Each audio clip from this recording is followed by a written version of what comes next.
محمد رضوان قومان ايوه مجند بالحرس الجمهوري ايه رفض اطلاق النار على المتظاهرين ايه وما رضي وجه الرصاص على المتظاهرين وين؟ في مدينة بانيا السورية. ايوه ابناء شعبه رفض يطلق النار ولا رصاصة. فضل لو يقتل نفسه ما يضرب رصاصة. ايه اعدموه بالصدمات الكهربائية مو برصاص يعني؟ مو برصاص. اكثر من هذا التشوه اللي عوجه والحروق اللي عوجه شو سببها؟ صدمات كهربائية سالب موجب اكثر من جبن الطبيب الشرعي. اكثر من 10 صدمات كهربائية بالقلب وبالظهر وبالصدر. عملوا عليه حقل تجارب كهربائية. تعذيب يعني؟ تعذيب بالطريقة الحديثة.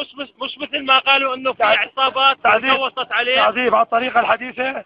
10 صدمات كهربائية لانه رفض اطلاق الرصاص على المتظاهرين وابى انه يطلق وجهه بندقية على المتظاهرين. طيب هاي عناصر الحرس الجمهوري تبعت السيد اللي بدعي نفسه سيد الخسيس ماهر الاسد. طيب هسه شلون جابوه؟ ما جابوه بموكب ولا جبناه من مشفى تشرين. انتوا جبتوه؟ جبناه على ما جابوه؟ اساس بدهم يدفنوه ليلا وابين الا نجيبه.